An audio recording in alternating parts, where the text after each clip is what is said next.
l'amour, la miséricorde et la compassion venant du ciel va couler dans tous les cœurs au nom de Jésus. Merci Seigneur pour l'exaucement. Au nom de Jésus, nous avons prié. Nous considérons Psaume 73, verset 23. Psaume 73, verset 23. Cependant, je suis toujours avec toi. Je suis toujours avec toi. Dit le Seigneur, tu m'as saisi la main droite. Nous sommes reconnaissants, Seigneur, qu'après notre salut, il nous a tenus par sa main droite. Verset 24, Psaume 73, verset 24. Tu me conduiras par ton conseil. Son conseil est dans sa parole. Et lorsque nous sommes sauvés, et que l'Esprit de Dieu rend témoignage à notre esprit que nous sommes maintenant de sa parole. Par les Écritures, il nous dirige par son esprit. L'Esprit Saint. Et il nous conduit dans toute décision et dans le ministère qu'il nous a confié. Tu me conduiras par ton conseil, puis tu me recevras dans la gloire. Si j'accepte sa direction, si j'accepte sa guidance, il me guide par son conseil. Alors j'accepte cela, je vis par cela, je m'engage moi-même pour cela au conseil du Seigneur. Ainsi, après cela, il me recevra dans la gloire. Il me recevra dans la gloire. Quel autre ai-je au ciel? Quel autre ai-je au ciel que toi? Certains d'entre nous ont le privilège que ceux qui sont si proches de nous, ils sont déjà allés au ciel. Mais notre désir, vous savez, il y a certains qui disent, quand j'irai au ciel, la première personne que je vais chercher tel frère. Parce que nous sommes si proches. Mon mari, ma femme, mon enfant. Mais vous savez, la personne qui est dans notre cœur n'est pas la femme, notre mari, ni notre enfant, nos parents qui sont allés au ciel. Mais David dit, quel autre ai-je au ciel que toi? Et sur la terre, je ne prends plaisir qu'en toi. Je ne prends plaisir qu'en toi. Pensez-y. Le monde enseigne au sujet de la solitude en abondance. Quand vous n'avez pas ceci ou cela dans votre vie, vous êtes solitaire. Et la solitude tue. Ça, c'est ce que le monde dit. Le psalmiste dit sur la terre, je n'ai personne d'autre, mais je prends plaisir en toi. Prenez la décision que si vous êtes un enfant de Dieu, votre solitude, votre enthousiasme dans la vie n'est pas attaché à un homme, un vrai croyant. Si vous êtes en Christ, un vrai croyant, lorsque vous savez, vous connaissez la parole et l'exaltation de Jésus-Christ, pour un vrai croyant, lorsque Vous êtes si attaché au Seigneur. Voici votre langage. Il n'y a nul sur la terre. Je ne prends plaisir qu'en toi. Verset 26. Verset 26. Ma chair et mon cœur peuvent se consumer. Dieu sera toujours le rocher de mon cœur. Et ce Dieu est mon partage, ma portion pour toujours. Ce Dieu est mon partage pour toujours. J'ai Dieu comme mon père. Tu as Dieu en tant que père. Tu as toute autre chose. L'enthousiasme pour vivre, vous l'avez. Et la présence, la paix du cœur pour toujours suivre le Seigneur, vous l'avez. Dieu est mon partage pour toujours. Nous considérons Psaume chapitre 2. Psaume chapitre 2, verset 7. Psaume chapitre 2, verset 7. Je publierai le décret. L'Éternel m'a dit, tu es mon fils. Je t'ai engendré aujourd'hui. Il s'agit là de Christ, le Fils de Dieu. Verset 8. Dans le verset 8, demande-moi, c'est Christ qui demande à Dieu le Père, demande-moi et je te donnerai les nations pour héritage. Et le Seigneur Jésus-Christ nous l'a transmis. C'est pourquoi il dit allez par tout le monde et prêcher la bonne nouvelle à toute la création. Et tous ces gens-là qui sont supposés être l'héritage de Christ, ils viennent dans le royaume à travers nous. Il dit les extrémités de la terre pour possession. Il parle à Christ, mais nous le transmet par ricochet aux croyants, aux saints, aux serviteurs de Dieu. Nous considérons le message intitulé La possession et la portion et la possession des saints en Christ. La portion et la possession des saints en Christ. Nous aurons 3 points à considérer. Premier point, la possession présente des saints en Christ. La possession présente des saints en Christ. Quelle est la possession présente des saints, des croyants en tant que membres du corps de Christ? C'est présent. La possession présente en ce temps précis, dans ce siècle présent, la possession présente des saints en Christ. Deuxième point. Deuxième point, c'est la résolution perpétuelle des saints sans compromission. La résolution perpétuelle des saints sans compromission.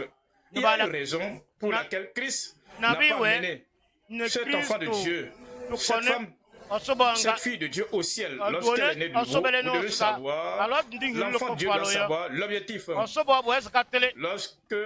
cela doit devenir une résolution perpétuelle pour un enfant de Dieu, et cet objectif perpétuel est sans compromission. Peut-être vous êtes sauvé avant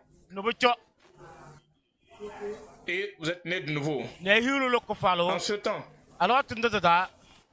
vous avez l'objectif. Avant de naître de nouveau, je parle au père, je parle en tant que père à ses propres enfants. Supportez avec moi, vous êtes né de nouveau, et j'ai vu une foule, juste comme vous êtes ce soir, une grande foule répandue à perte de vue. Et je portais un habit en demi-saison. Et je me suis vu dans cette vision. On n'avait même pas encore commencé l'étude biblique en 1973. Et dans le songe, je voyais une mère d'hommes. Et je me voyais prêcher à cette foule de mères. Et cela m'a donné une raison de vivre. Alors, vous devez connaître le but de votre vie, le but perpétuel. C'est pourquoi depuis ce jour, cet objectif est perpétuel. Cela continue encore et encore. Et je ne permets pas à rien d'autre comme mon corps physique. Je ne permets à rien, à personne d'autre de venir s'interposer entre moi et l'objectif. Il doit avoir un objectif pour un saint, pour toi, pour tout le monde. Un objectif perpétuel ou une résolution perpétuelle en tant qu'enfant de Dieu, en tant qu'un saint de Dieu, sans compromission. Troisième point, c'est le privilège particulier des saints à travers la ressemblance à Christ. Le privilège particulier que vous avez, ce n'est pas un droit. Moi, je n'ai aucun droit. Ce n'est pas quelque chose que je mérite. Ce n'est pas un mérite, mais c'est un privilège. Pour toi, c'est un privilège. Pour tout le monde, pour tout saint de Dieu, pour tout serviteur de Dieu, c'est un privilège. Les saints de Dieu ont ce privilège, et ce privilège doit rester là aussi longtemps que vous ressemblez à Christ. Troisième point, c'est quoi? Le privilège particulier des saints à travers la ressemblance à Christ. Ouais, le premier point, la possession présente des saints en Christ. Psaume chapitre 50, verset 5. Psaume 50, verset 5. Rassemblez-moi, mes fidèles, qui ont fait alliance avec moi par le sacrifice. Parlant de l'alliance avec le Seigneur, faire l'alliance avec le Seigneur, ce n'est pas moins cher, ce n'est pas banal. Vous apportez tout ce que vous avez, vous déposez cela à l'autel et vous nouez l'alliance avec le Seigneur par le sacrifice. C'est de cette manière que vous devenez un saint, c'est de cette manière que vous demeurez un saint. Avez-vous vu l'exemple que je connais? Moi, je ne peux utiliser l'exemple que je connais. Je ne peux pas utiliser l'exemple que je ne connais pas. C'est pourquoi je ne fais qu'utiliser mon propre exemple. L'apôtre Paul a fait l'exemple sur sa propre personne. Il dit, je n'ai pas résisté à la vision céleste. Paul a utilisé sa propre personne pour illustrer. Pierre a utilisé sa propre personne pour illustrer. Il dit, cette gloire que nous avons vue quand nous étions avec lui sur la montagne. Pierre a utilisé son propre exemple. David, en témoignage, a utilisé son propre exemple de comment Dieu l'a aidé pour vaincre les ennemis.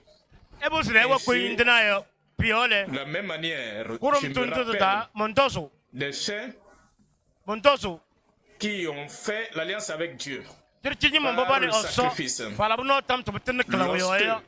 Lorsque je suis allé à l'université et je suis sorti en 1967 en tant que major de la promotion, ma communauté, dans mon école, là où j'ai réussi les examens, ils m'ont dit, va immédiatement, va faire les études supérieures. Et j'ai dit non, à cause de l'objectif de la vie que j'avais. Vous devez avoir un objectif. Que toute l'exaltation qu'il y a dans le monde. Que cela ne puisse pas vous dévier ou vous changer. Je suis ainsi devenu professeur à l'université de Lagos.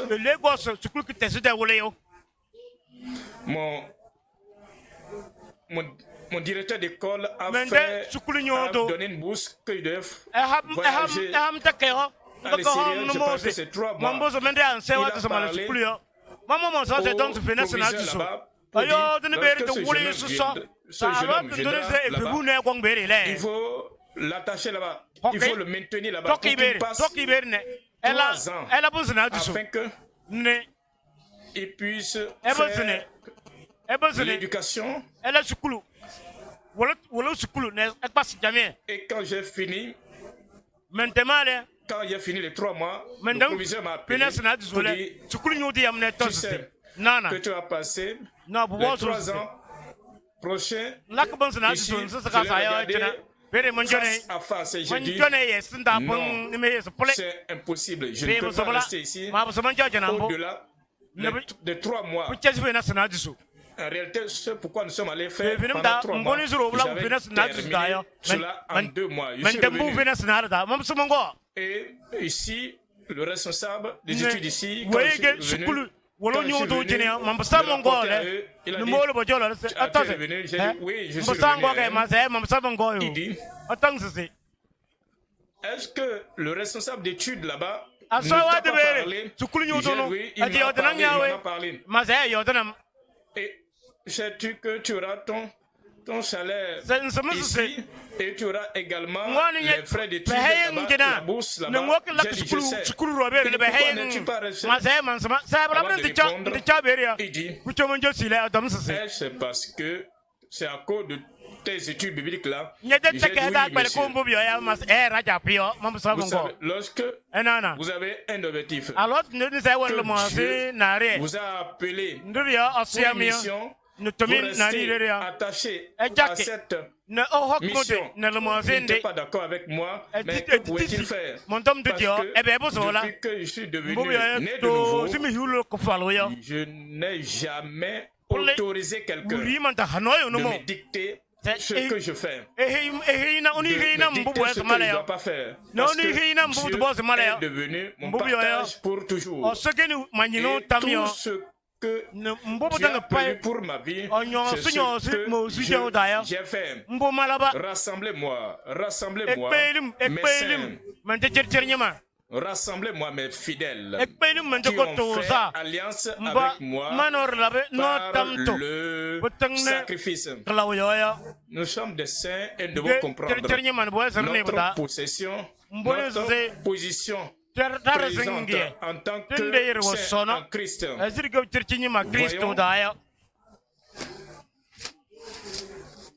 Éphésiens chapitre 1. Éphésiens chapitre 1, que les yeux de notre foi, cœur, soient illuminés. Éphésiens chapitre 1, verset 18. Je ne cesse de rendre grâce pour vous, faisant mention de vous dans mes prières, afin que le Dieu de notre Seigneur Jésus-Christ, le Père de gloire, vous donne un esprit de sagesse et de révélation dans sa connaissance, et qu'il illumine les yeux de votre cœur, pour que vous sachiez quelle est l'espérance. Ça, c'est notre présente, notre position actuelle. Nous savons ce que nous avons en Christ, ce que nous sommes et la position à laquelle il nous a placés. Voyons Éphésiens chapitre 2, verset 19. Éphésiens chapitre 2, verset 19. Ainsi donc, vous n'êtes plus des étrangers, ni des gens du dehors, mais vous êtes concitoyens des saints, gens de la maison de Dieu. Le chapitre 1 dit, nous sommes des saints. Chapitre 2 dit, nous sommes concitoyens des saints. Et nous sommes des saints de Dieu. En tant que saints de Dieu, nous ne sommes plus parmi les pécheurs, des pécheurs dans le monde. La présente position, c'est un Christ. Les pécheurs ne sont pas Christ. Les rétrogrades ne sont pas en Christ. Les saints en Christ. Allons dans le chapitre 3, verset 8. Éphésiens, chapitre 3, verset 8. À moi, qui suis le moindre de tous les saints. C'est l'humilité et la douceur de l'apôtre Paul. Il dit qu'il était le moindre de tous les saints.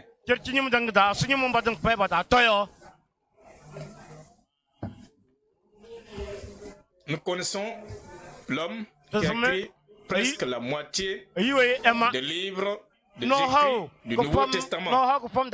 Le Nouveau Testament a 27 livres.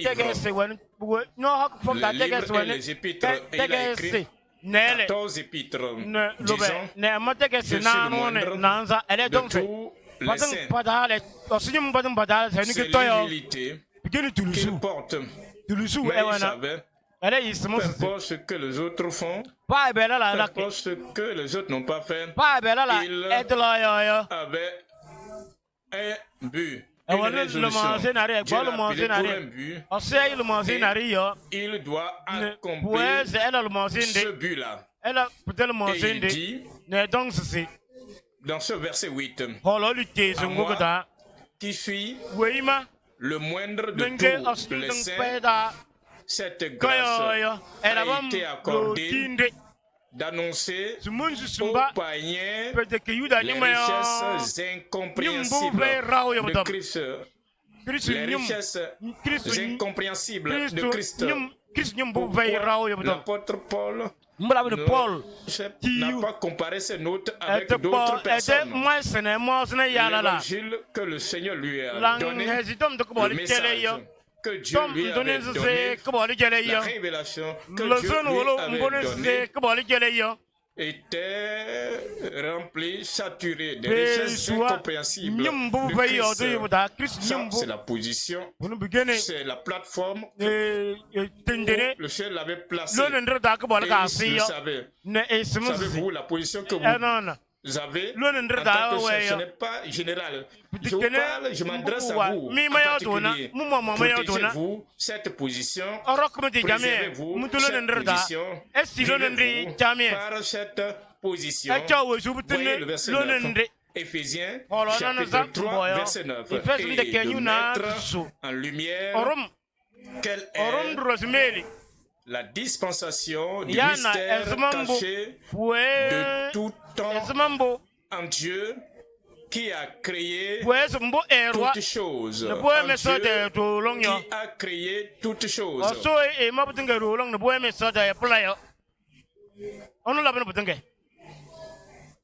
Par le Seigneur Jésus-Christ. L'apôtre Paul, il savait qu'il était, il connaissait sa position. S'il ne connaissait pas sa position, il se serait rabaissé au niveau de ceux qui ont des apôtres, qui étaient des apôtres avant lui. Et des gens qui étaient des collègues dans la prédication de l'évangile. Mais il a compris que Dieu l'a élevé pour que Dieu l'a suscité, pour qu'il puisse partager la révélation qui a été cachée depuis la fondation du monde. Alors, si quelqu'un s'était plaint de lui, Paul, regarde ce que Pierre prêche, regarde ce que toi tu prêches. Que penses-tu que tu es? Il n'a jamais pensé à cela. Il a simplement compris que Dieu lui a donné cette position spéciale. Voyons le chapitre 4, Éphésiens chapitre 4, verset 11 et le verset 12. Et il a donné les uns comme apôtres, les autres comme prophètes, les autres comme évangélistes, les autres comme pasteurs et docteurs.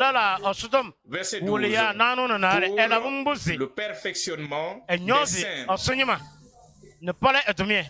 Ici, le mot saint apparaît dans chaque chapitre de l'épître aux Éphésiens pour mettre l'emphase, juste pour marteler, pour faire ressortir les croyants en Christ sont des saints en Christ. Ils sont des saints en Christ. Et les saints en Christ ne sont pas supposés excuser une forme de la vie de péché. Nous ne sommes pas supposés excuser une habitude de péché parce que l'apôtre, le prophète, l'évangéliste, le pasteur, le docteur, ils sont tous donnés à l'Église pour le perfectionnement des saints et nous devons permettre que la relation qui vient, la parole qui nous parvient, la prédication qui nous parvient, puisse accomplir sa mission pour le perfectionnement des saints. La parole va révéler l'imperfection en vous pour que vous puissiez aspirer à la perfection. Le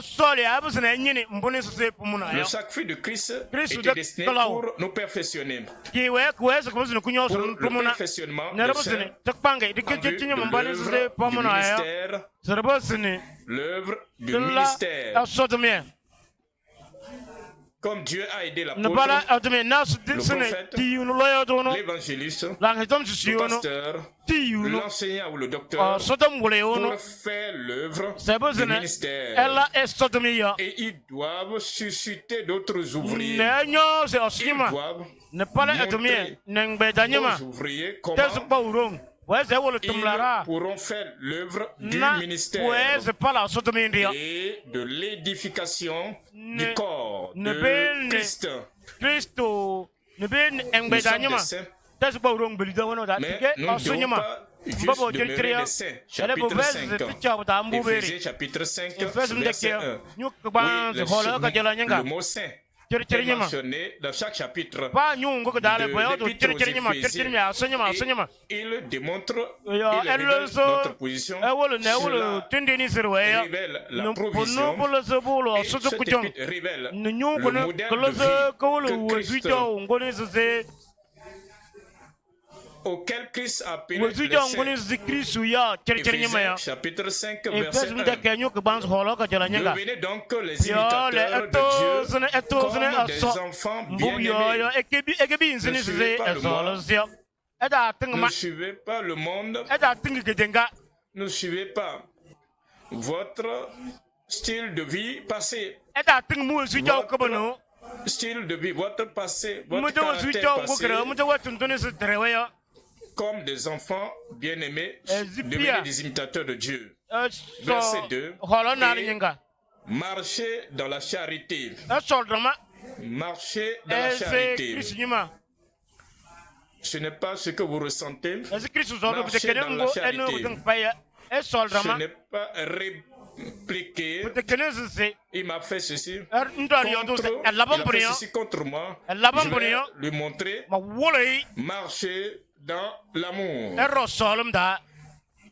Vivez dans l'amour comme si personne ne vous a jamais offensé. Que pourrais-je faire pour tel jeune frère juste pour lui démontrer mon amour? Que pourrais-je faire à cette jeune sœur ou cette sœur plus âgée que moi juste pour lui démontrer mon amour? De la manière dont Christ démontre l'amour. Et il dit, marchez dans l'amour, dans la charité, à l'exemple de Christ qui nous a aimés. Cela qualifie l'amour. Ce n'est pas l'amour sensuel. Ce n'est pas de l'amour charnel. Ce n'est pas l'amour des attractions charnelles. Il dit, marchez dans la charité à l'exemple de Christ qui nous a aimés et qui s'est livré lui-même à Dieu pour nous comme une offrande et un sacrifice de bonne odeur. Verset 3. Dans le verset 3, que l'impudicité, qu'aucune espèce d'impureté et que la cupidité ne soit pas même nommée parmi vous. Que cela ne soit même pas nommé parmi vous, ainsi qu'il convient à des saints. Nous voici à nouveau. Le mot saint est prononcé. Nous sommes supposés être des saints en Christ. C'est notre position. Et cela détermine notre caractère. Verset 4. Qu'on n'entende ni paroles déshonnêtes, ni propos insensés, ni plaisanteries, choses qui sont contraires à la bienséance. Qu'on entende plutôt des actions de grâce. Chapitre 6. Éphésiens, chapitre 6. Verset 18. Chapitre 6, verset 18. L'épître aux Éphésiens, chapitre 6, verset 18. Faites en tout temps par l'Esprit toutes sortes de prières et de supplications. Veillez à cela avec une entière persévérance et priez pour tous les saints. Il nous appelle à être des saints. Et nous avons la position présente actuelle en tant que des saints. Et chaque fois que vous avez une pensée, ne fonctionnez pas avec cette pensée. Demandez-vous, est-ce que cette pensée est-elle la pensée d'un saint? Chaque fois, il y a une séduction, une incitation à faire quelque chose, ne le faites pas encore. Posez-vous la question. Est-ce que cela est une œuvre d'un saint? Chaque fois, cela vous paraît que quelque chose vous incite de l'intérieur. Ne répondez pas à l'impulsion de votre cœur, mais posez-vous la question. Est-ce que cette impulsion, est-ce que cette incitation sera-t-elle la poursuite d'un saint? Parce que dans notre vie présente,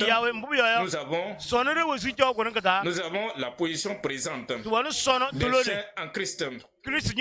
Apocalypse chapitre 15, verset 3. Apocalypse chapitre 15, verset 3.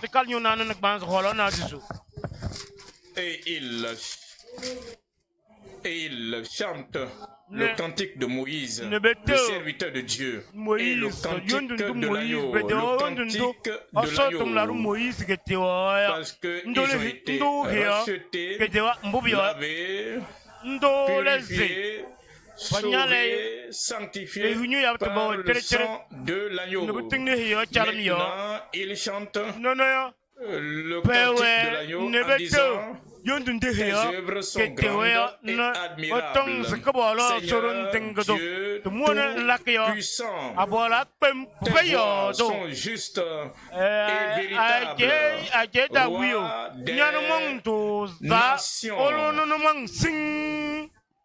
Roi des nations.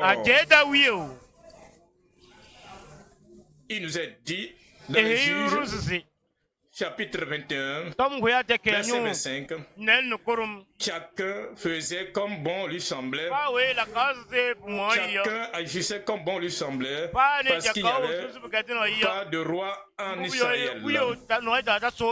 L'Église des saints, nous avons un roi établi sur nous, avec un majuscule, le roi. Christ est le roi des saints. C'est pourquoi il nous dirige, il nous contrôle, il nous montre le chemin et ce qu'il faut faire. Nous sommes des saints, mais nous sommes des sujets de son royaume. Il est le roi des saints. Des gens qui parlent. Des gens qui parlent. Des gens qui font n'importe quoi. Sans jamais penser qu'ils ont un roi, un directeur, un contrôleur, un capitaine, un chef établi sur eux. Ils ne comprennent pas la présence, la position présente en tant que les saints en Christ. Nous abordons le deuxième point. C'est l'objectif perpétuel ou la résolution perpétuelle des saints sans compromission. Les saints, ils ont un but, ils ont une résolution, ils ont un but, ils ne vont jamais compromettre cette résolution, ce but. Ils ne vont jamais céder à qui que ce soit qui veut qu'ils puissent compromettre l'objectif, la raison d'être de leur vie. Ils sont dirigé par le Dieu du ciel. Vous venez au Seigneur, vous le connaissez, vous êtes né de nouveau, vous êtes lavé, et blanchi comme la neige. Il vous donne une raison d'être. Et vous demeurez dans cette raison d'être. La raison d'être perpétuelle. Sans compromission des saints.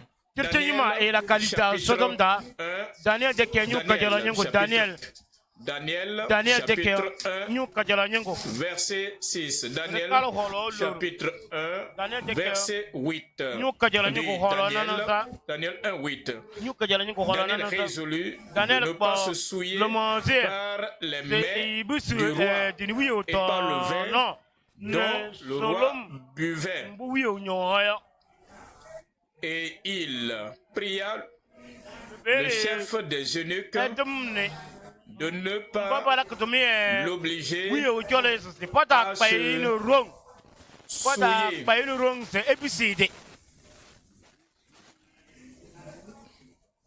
Et il a négocié avec le chef. Et ce chef n'est pas allé dans le cœur de Daniel. Mais il a pris la résolution qui ne va pas compromettre. Pas avec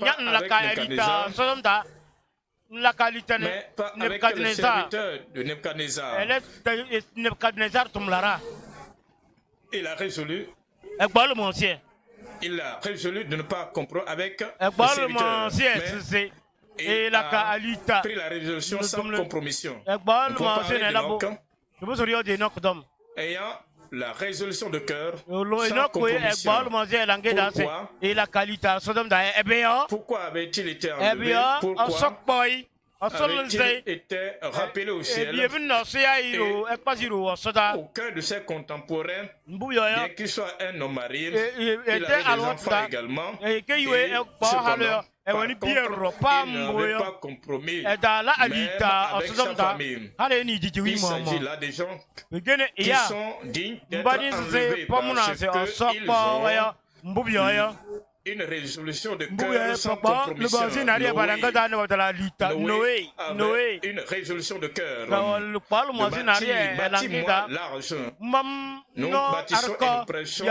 Et ceux à qui il prêchait, il bâtissait et prêchait. Et ceux à qui il prêchait pensaient qu'il était un délégué mental. Il pensait qu'il était un homme qui souffrait des problèmes mentaux. Il a fait pendant des années. Et il me dit, descends de ton cheval de folie. Mais Noé n'a jamais accepté de compromettre avec eux. Il s'agit là d'un style de vie d'une personne qui a la résolution de cœur et la raison d'être perpétuelle. Il avait une résolution de cœur. Il était plus Paul, ton grand savoir, on voulait que Paul puisse diluer. On voulait qu'il puisse changer édulcoré son message. S'il n'avait pas changé, on l'a considéré comme un fou. On l'a considéré comme un déraisonnable. Mais l'apôtre Paul avait une résolution de cœur.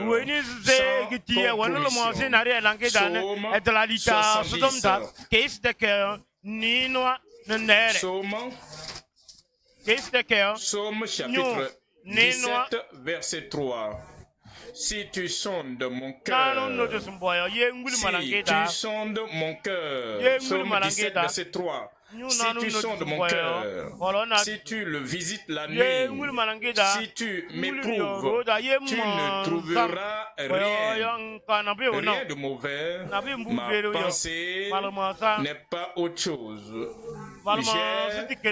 J'ai une résolution de cœur. Les gens peuvent me défier. Moi, j'ai une résolution de cœur.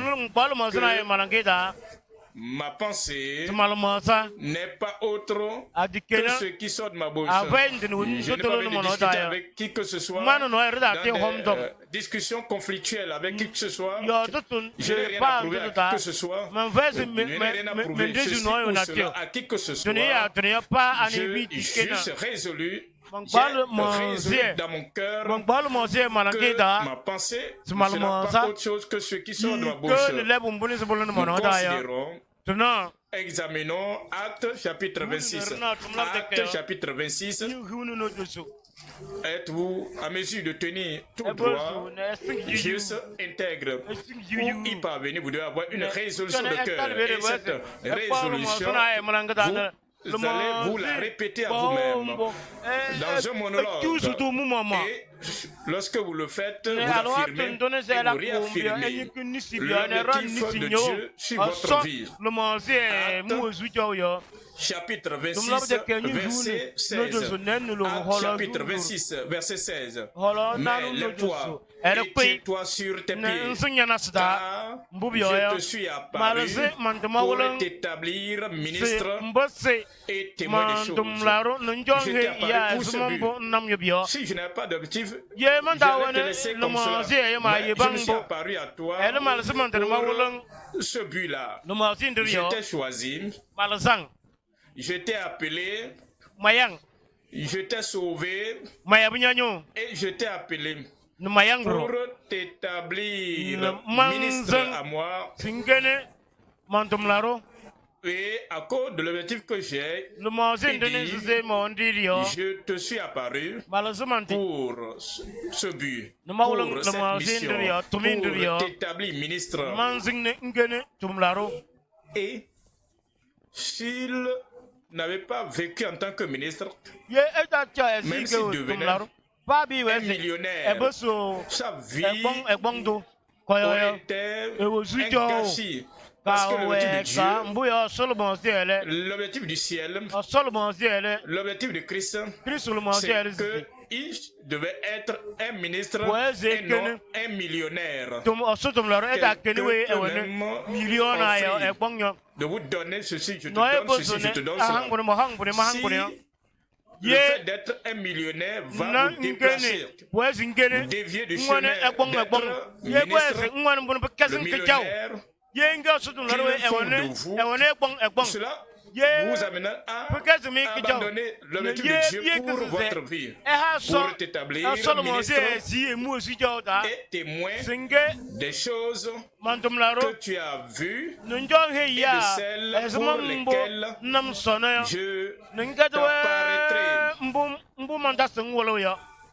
je t'apparaîtrai encore. Dans les choses que tu as vues, je suis celui-là.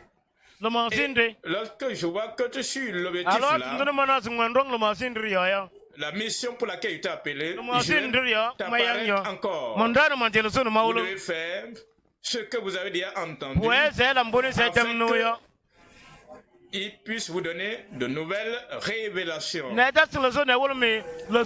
choses pour lesquelles je t'apparaîtrai. Verset 17. Acte 26, 17. Je t'ai choisi du milieu de ce peuple et du milieu des païens vers qui je t'envoie. les oppositions viendront. Cela ne doit pas vous dévier du chemin de l'objectif. Les gens vont s'opposer à vous, persécuter. Cela ne doit pas vous empêcher de faire l'objectif. Les païens peuvent prier Diane, la déesse des Éphésiens. Il peut créer que déesse, Diane, les Éphésiens peuvent crier à vos oreilles. Ne vous en faites pas. Suivez le but pour lequel Dieu vous a appelé. Verset 18. Afin que tu leur ouvres les yeux, ne déviez pas, ouvrez leurs yeux, pour qu'ils passent des ténèbres à la lumière. Ne vous mêlez pas aux politiques.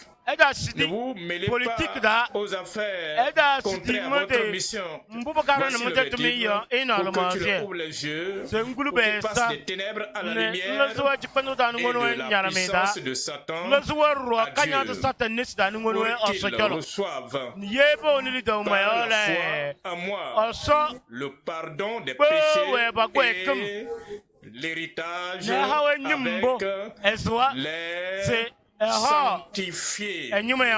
avec les sanctifiés. L'objectif, la résolution. Attachez-vous, connectez-vous à l'objectif. Restez avec cet objectif.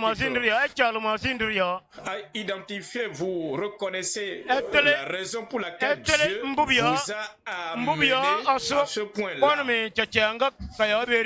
Attachez-vous à ce but. Collez-vous à ce but. Acte, chapitre 11, verset 23. Acte 11, verset 23. Acte 11, verset 23.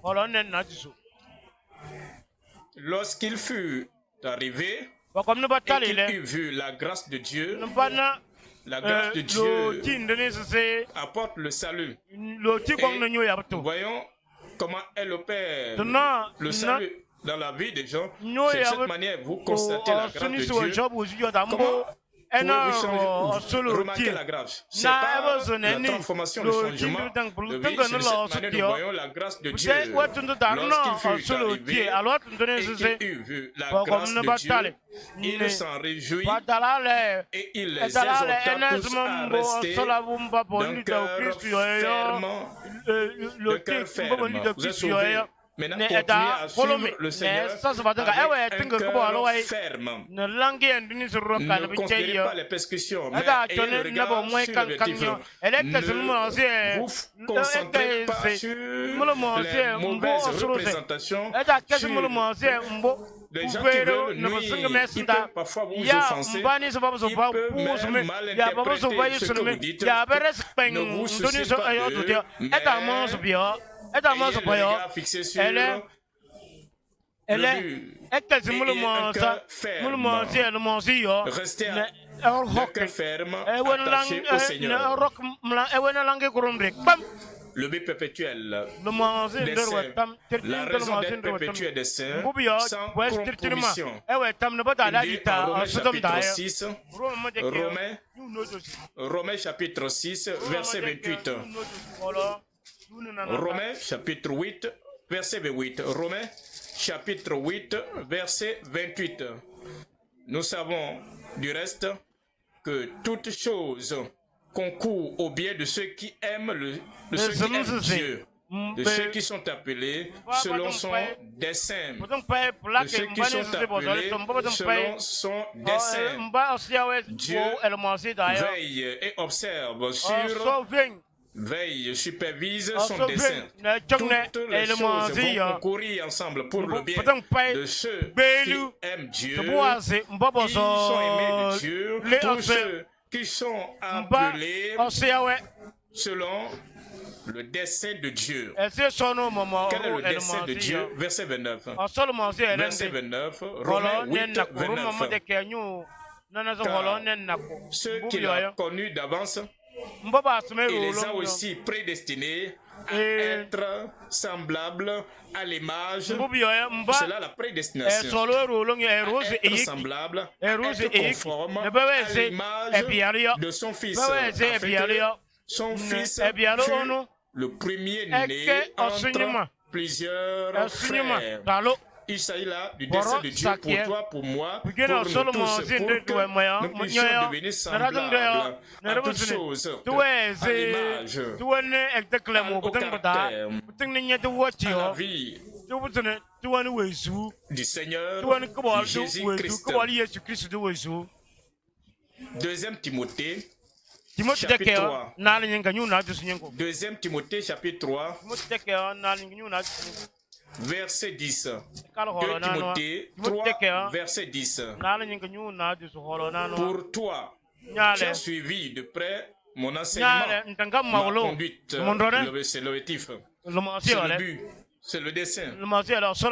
Ce n'était pas seulement la guérison. Ceux qui ont connu la parole, il était un homme de résolution. Il était un homme qui a vécu par ce but. Il a placé cette mission devant lui en tout temps. Et lorsque l'ennemi va chuchoter pour dire, tu traverses beaucoup de choses, tu souffres beaucoup.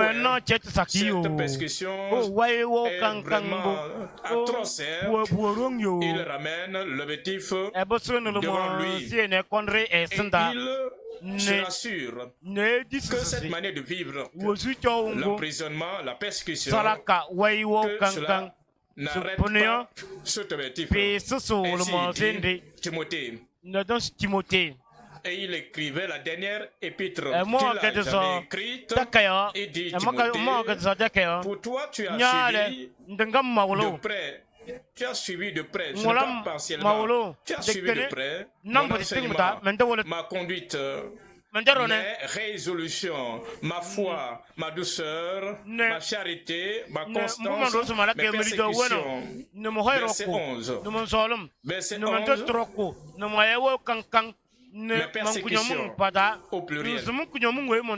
Avec les persécutions, mais ces persécutions ne vont pas dérailler de l'objectif de la vie. Mes souffrances. À quelle souffrance n'ai-je pas été exposé à Antioche, à Icône, à Lystre? Quelle persécution n'ai-je pas supporté? Et le Seigneur m'a délivré de toute. Pourquoi le Seigneur l'a-t-il délivré? Pourquoi le Seigneur va-t-il te délivrer? Parce que je suis resté dans l'objectif de mon appel. Verset 12. Verset 12. Tous ceux qui veulent vivre pieusement en Jésus-Christ seront persécutés. Mais lui, il a souffert la persécution et il est resté dans l'objectif de son appel. La circonférence de son appel. Verset 13, il dit, mais les hommes méchants et imposteurs avanceront toujours plus dans le mal, égarant les autres et égarer eux-mêmes. Mais peu importe, tout ce que ces méchants hommes font demeure dans l'objectif de ton appel. Verset 14. Verset 14. Toi, demeure dans les choses que tu as apprises et reconnu certaines, sachant de qui tu les as prises.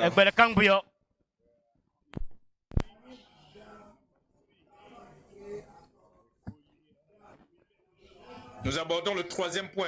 Le privilège particulier d'essai à travers la ressemblance à Christ. Parce que, comme parlant de Christ, nous venons à Christ, il nous donne des privilèges particuliers, spéciaux. Et comme nous marchons avec lui dans l'objectif d'essai, dans la raison Mais nous ne devons pas nous comparer avec d'autres croyants. D'autres sont ordinaires, mais nous sommes spéciaux. D'autres sont réguliers, mais nous sommes particuliers. D'autres sont comme des individus lambda. Mais nous sommes des individus spéciaux, des êtres spéciaux. Chaque fois que vous réveillez, chaque matin vous réveillez, vous devez vous rendre compte, je suis spécial, je suis singulier, je suis particulier, je ne vais pas laisser tomber ma particularité, ma singularité pour devenir comme les autres. Je suis particulier. Demeurer particulier. Comment? Exode chapitre 19, verset 5. Exode chapitre 19, verset 5. Exode chapitre 19, verset 5. Maintenant, si vous écoutez ma voix et si vous gardez mon alliance, vous m'appartiendrez entre tous les peuples. Vous serez un peuple particulier. Ne soyez pas commun, ordinaire. Restez, soyez spéciaux, soyez particuliers. Vous m'appartiendrez entre tous les peuples. Car toute la terre est à moi. Votre caractère doit être au-dessus de la personne moyenne. Votre sainteté doit être au-dessus des hommes moyens. Des croyants particuliers, spéciaux qui disent d'autres peuvent le faire. Moi, je ne peux pas, je ne le ferai pas, je ne dois pas le faire. Cela, c'est sa particularité. Deutéronome, chapitre 26. Deutéronome, chapitre 26, verset 18. Aujourd'hui, l'Éternel, ton Dieu, te commande de mettre en pratique ses lois et ses ordonnances. Les Israélites ne pas manger ce que les païens mangeaient. Ils ne pas préparer leur nourriture comme les païens le faisaient. Ils ne devaient pas manger toutes choses, tous les insectes. Ils ne pas manger toutes les mamelles que les païens mangeaient. Mais il leur a dit, mangez ceci, ce qui est pur. Ne mangez pas ceci, c'est impur pour vous. Ils ont été instruits à faire tout ce qu'ils ont fait. Pourquoi? Parce que l'Éternel aujourd'hui te commande de mettre en pratique ses lois et ses ordonnances.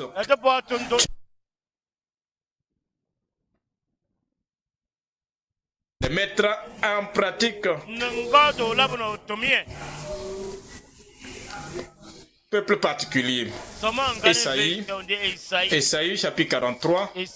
Esaïe 43. Esaïe 43. Verset 7. Tous ceux qui s'appellent de mon nom, vous ne pouvez pas dire que vous êtes particulier. Que cela c'est pour notre pasteur, ça c'est pour notre Père dans le Seigneur. Cela c'est pour le surintendant général. Il doit être particulier. Après tout, il a ceci à accomplir, cela a accompli, et sa consécration doit correspondre à son appel. Mais moi, qui suis-je pour que je sois particulier? Qui suis-je pour que je puisse être singulier? Regardez ceci, il dit tous ceux qui s'appellent, tous ceux qui s'appellent de mon nom et que j'ai créé pour ma gloire. Pour ma gloire, ce n'est pas pour la disgrâce. Je ne les ai pas créés pour la souillure. Je l'ai créé, cette femme, cet homme, pour ma gloire. j'ai formé et que j'ai fait. Que j'ai formé et que j'ai fait. Verset 21. Verset 21. Esaïe 43, verset 21. Le peuple particulier, spécial, gracieux, le peuple guidé, le peuple que je me suis formé. Le peuple que je me suis formé. Le peuple que j'ai formé pour le monde. Il ne nous a pas formé pour votre famille naturelle.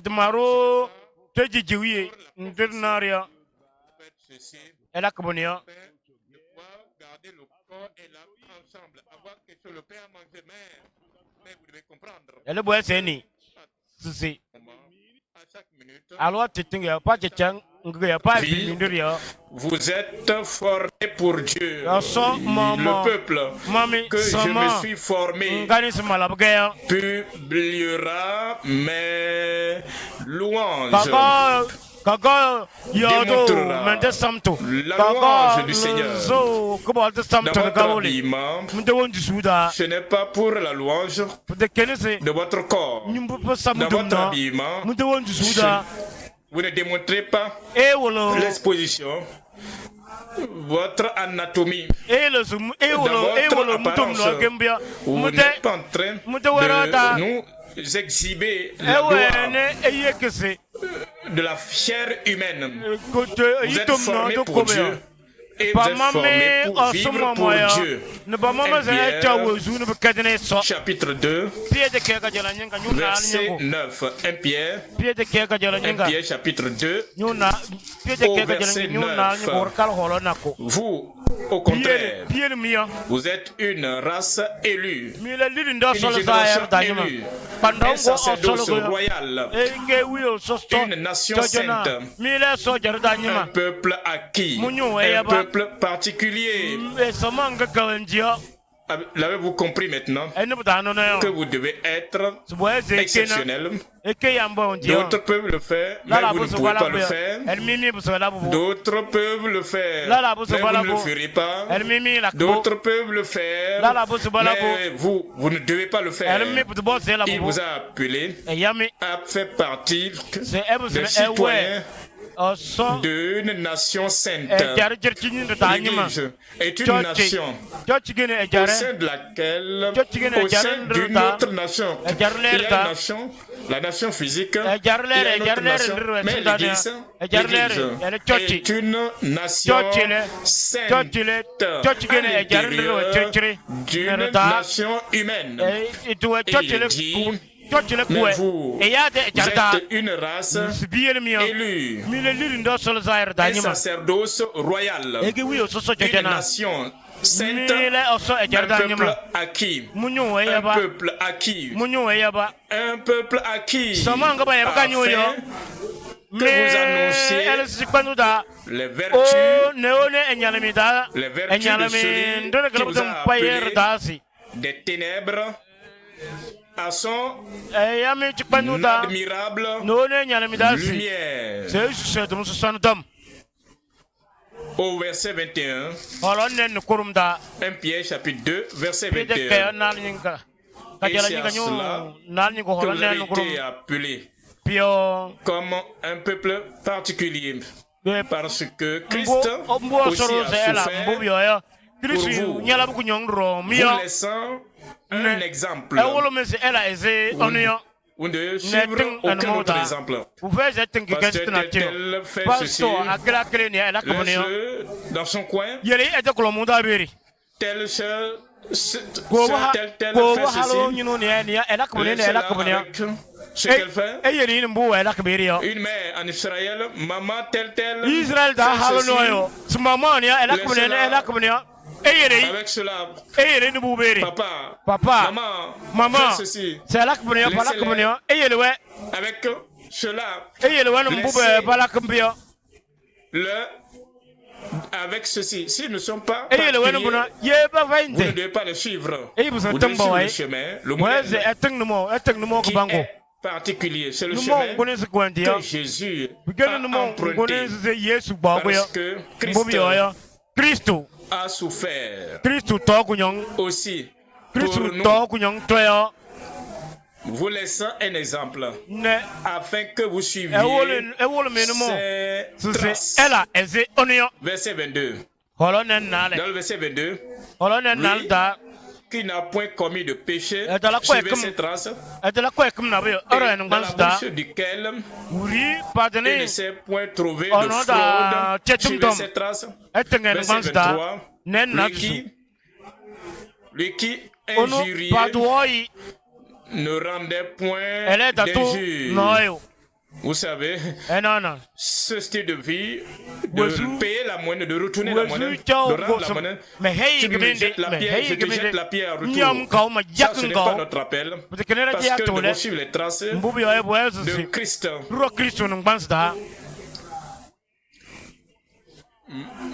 Injurier ne rendait point d'injure. Maltraité ne faisait point de menace, mais s'en remettait à celui qui juge justement. Verset 24. Verset 24. Lui qui a porté lui-même nos péchés en son corps sur le bois, afin que, morts au péché,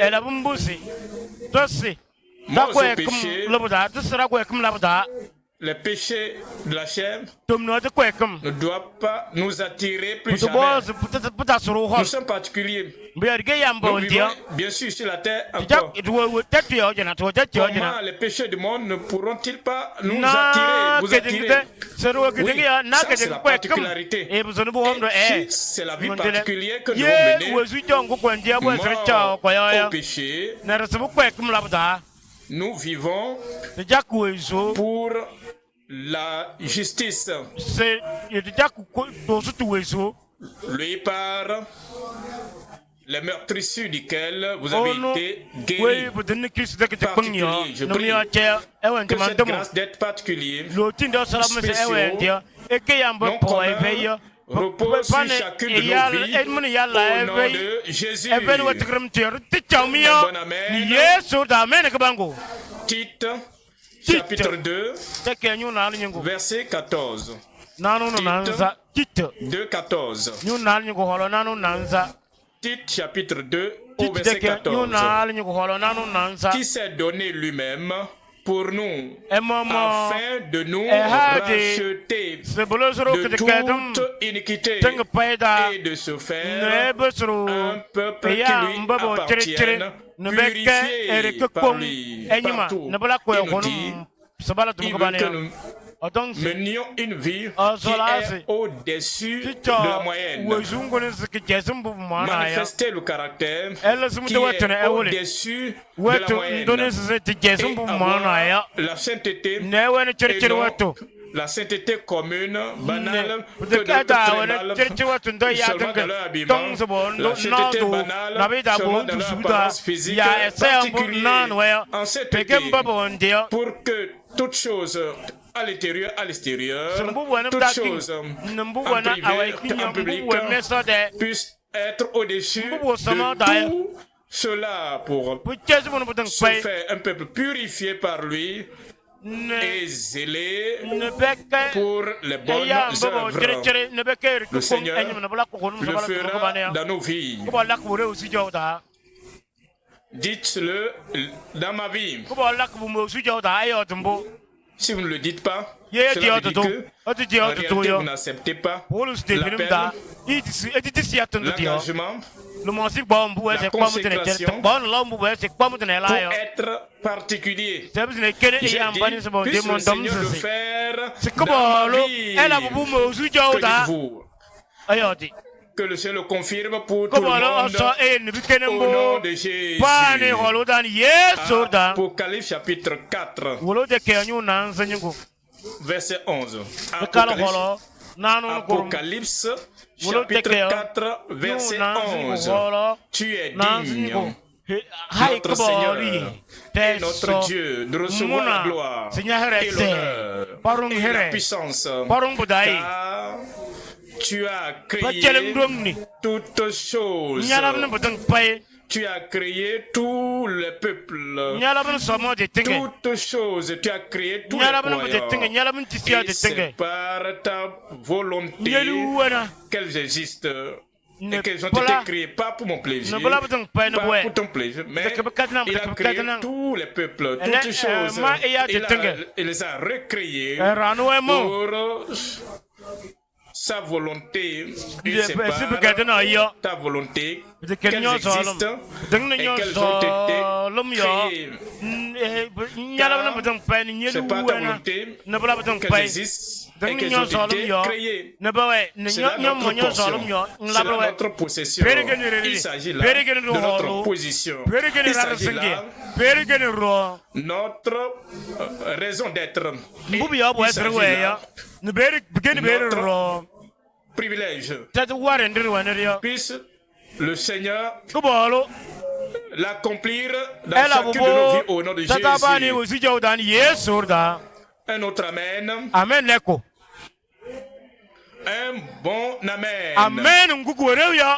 Levons-nous maintenant et parlons au Seigneur dans la prière. Il est ma portion pour toujours.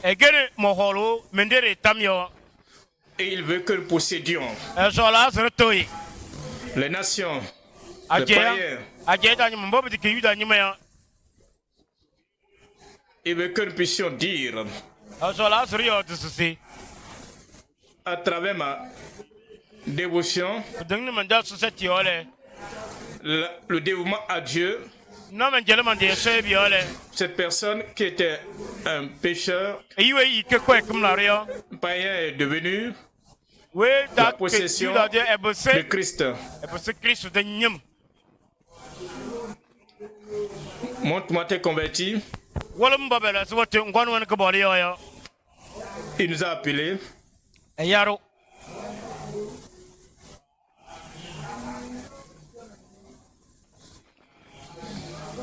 pour que nous puissions rallier les pécheurs, les païens au Seigneur.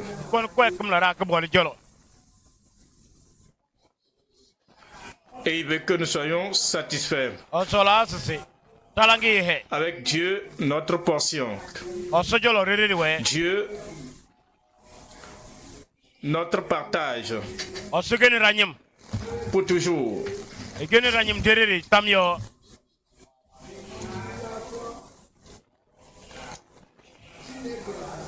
Êtes-vous satisfait avec le partage de Dieu? Ou bien si quelqu'un cesse de venir à l'église, cela vous affecte si dangereusement. Et vous quittez. Vous dites, elle a quitté, il a quitté. Je ne me retrouve plus ici. Puisque tel a quitté. C'est Dieu qui est votre portion pour toujours.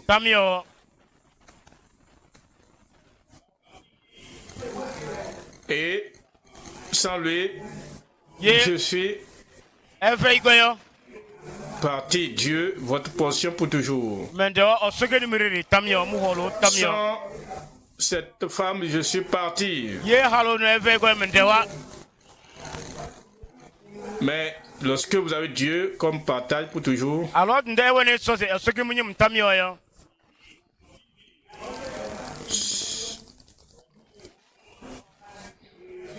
s'il ne vit pas selon la parole de Dieu, comment pourrais-je? C'est Jésus qui est notre exemple parfait.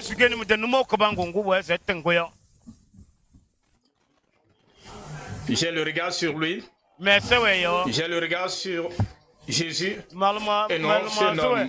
Ou bien tu dis, c'est elle, je suis. Si elle n'est pas à la retraite, si il n'est pas à la retraite, est-ce que je dois rester ici? C'est Dieu qui est votre partage pour toujours. Le connaître davantage. L'aimer davantage. Vivre par sa grâce. accepter son amour. Cela est suffisant. L'amour de Dieu est suffisant pour vous. L'amour de Christ. Si l'amour de Christ ne vous est pas suffisant,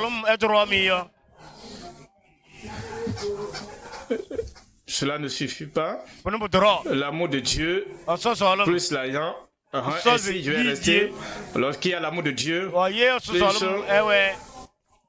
le confort humain, c'est ainsi je pourrais rester. Mais Dieu est votre partage pour toujours.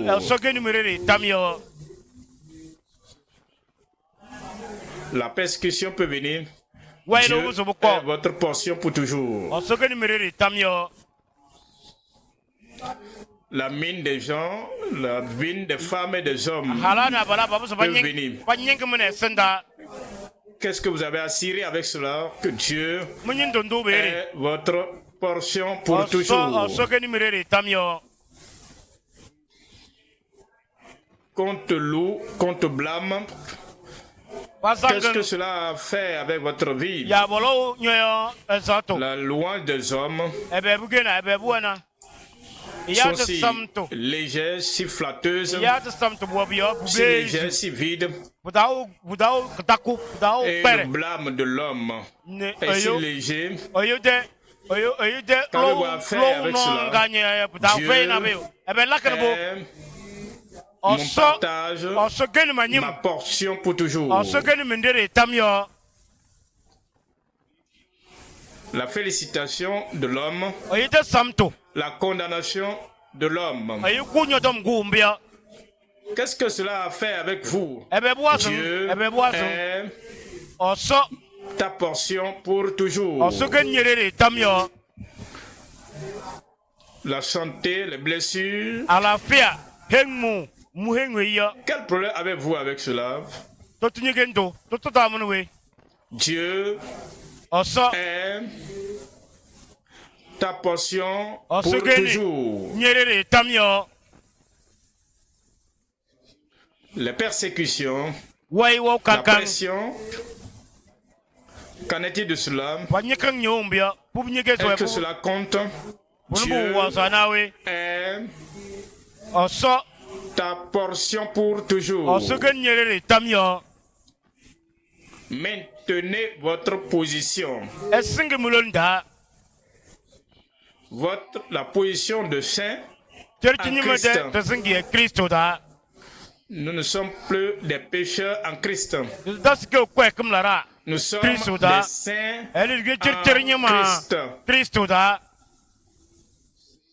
Et les saints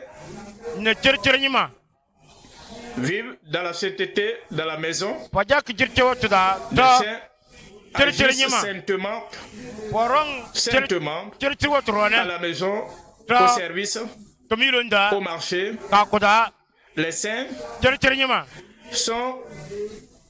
agissent saintement avec les amis, les ennemis. Les saints vivent saintement lorsqu'ils nous rendent joyeux, lorsqu'ils nous rendent également tristes. Les saints en Christ. La position du saint,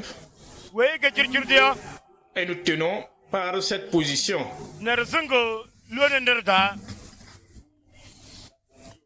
Les vents qui soufflent,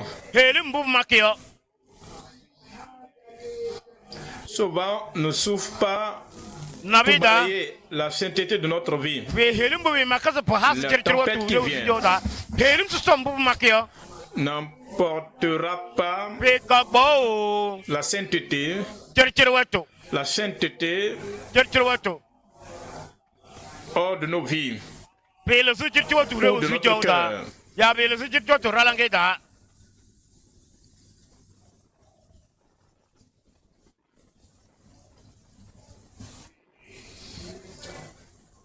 Les saints en Christ.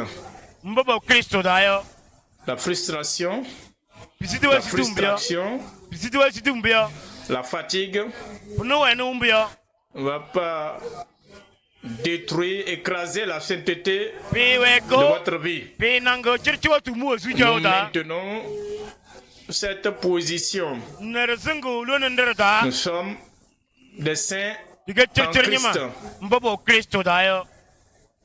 Et nous avons l'objectif. Nous avons l'objectif. Tous saints en Christ. Un but. Est écrit, enregistré dans votre cœur. Et c'est personnel. Je résolu dans mon cœur. Je résous dans mon cœur. Et cette raison d'être est cachée dans mon cœur. De sorte que la main de l'homme ne peut pas atteindre, toucher et changer ce objectif. Avez-vous ce type d'objectif de vie? Avez-vous ce type d'objectif pour dire advienne que pourra? Ne vous souillerez pas.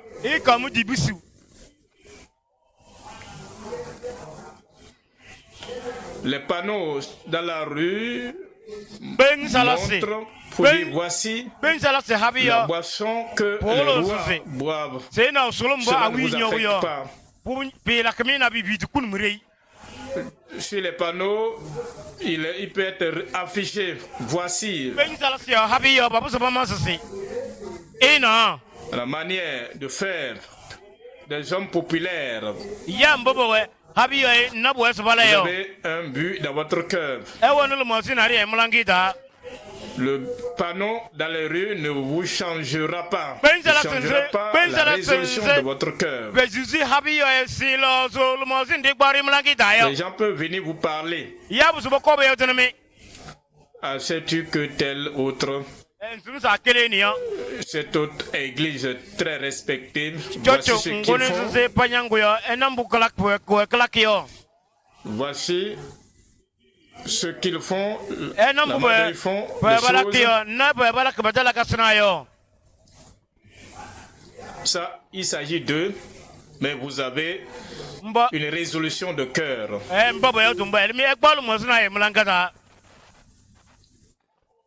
Et vous avez résolu que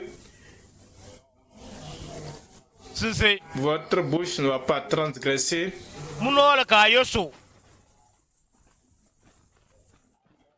la colère,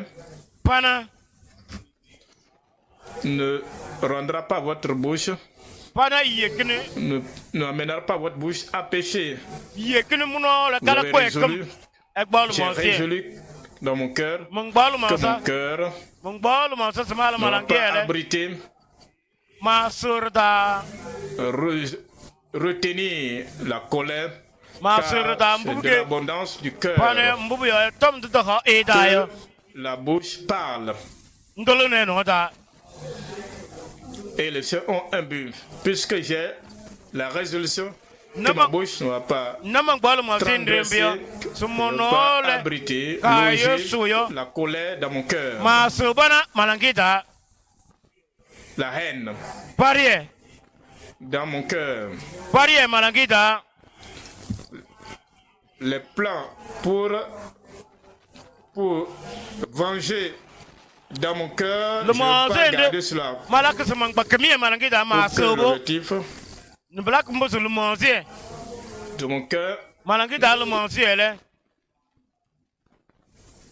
ne puisse pas être gâché, je tiendrai ferme. Vous voyez la grâce de Dieu en eux.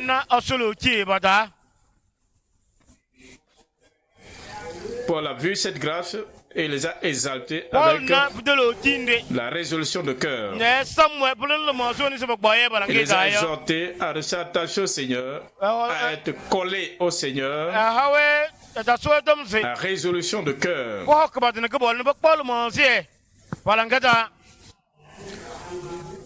Les tempêtes peuvent mugir.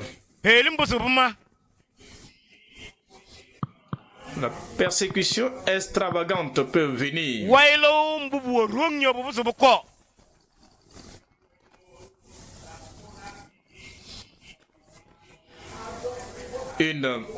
Un sabotage terrible peut venir.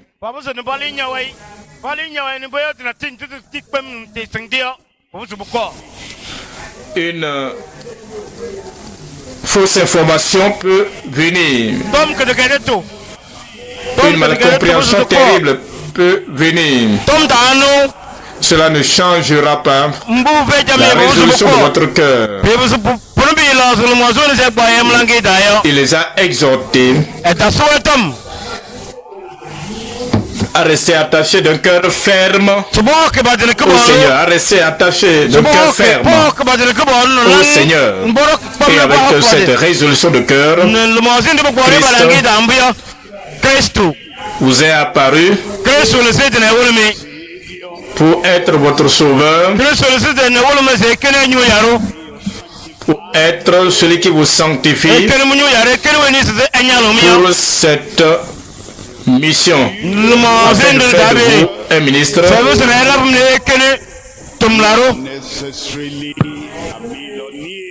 pas forcément un millionnaire. Rappelez, revenez à l'objectif pour lequel il s'était apparu à vous. Accomplissez cet objectif pour lequel il vous apparaîtra encore et encore. Prenez garde. Et ne permettez pas que la poursuite de l'argent, la poursuite de maman, la poursuite d'être un millionnaire, de vous dévier, de vous dérailler de la voie de la mission, de la voie de l'objectif d'être un ministre, pour que vous soyez à même de dire oh ami, je n'ai point résisté à la vision. Maintenant, vous pouvez dire à vos convertis, à vos Timothées, vous pouvez maintenant dire aux gens qui vous aiment, et vous pouvez parler aux gens qui apprennent de vous, comme Paul parlait à Timothée. Tu connais mes persécutions, tu connais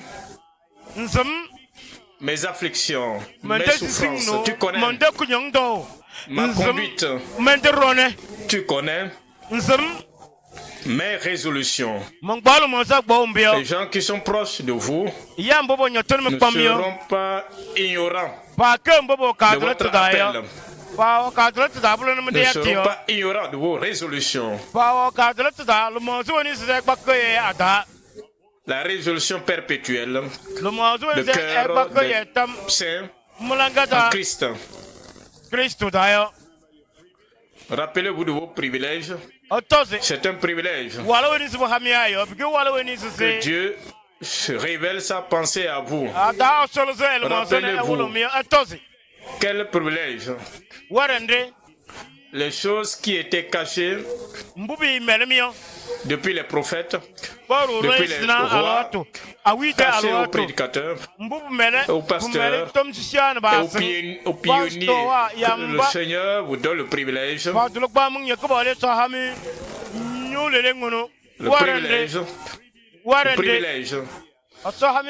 d'être un saint en Christ.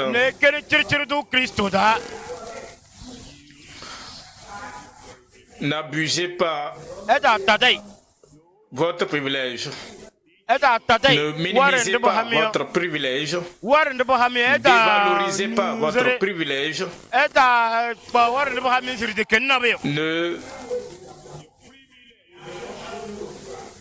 Ne diminuez pas votre privilège.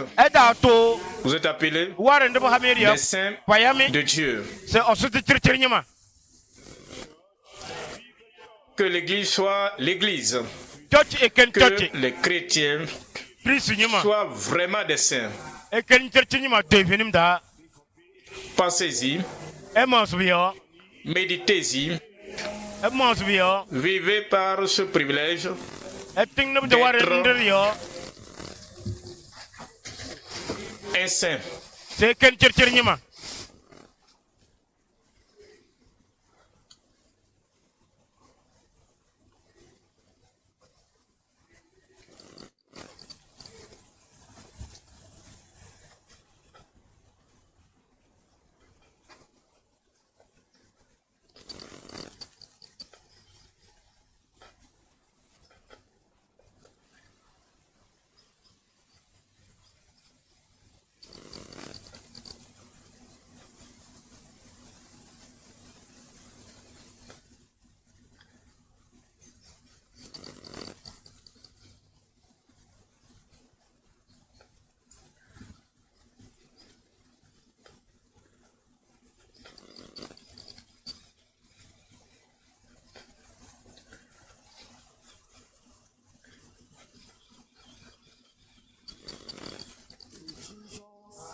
Au nom de Jésus, nous avons prié. Notre Père, nous te sommes reconnaissants. Nous t'apprécions. Nous glorifions ton Saint-Nom, Seigneur, pour ta visitation ce soir. Seigneur, tu as ouvert nos cœurs pour que nous voyions le besoin urgent d'être particulier. Comme des enfants uniques de Dieu, notre Père, nous avons vu l'exemple de l'apôtre Paul. Nous avons vu l'exemple d'Enoch dans la Bible.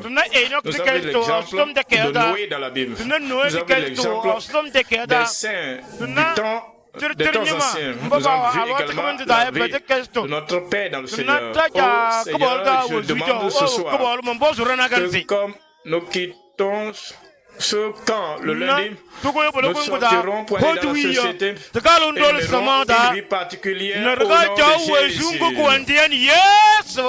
Dans tous les domaines de notre vie, nous serons particuliers.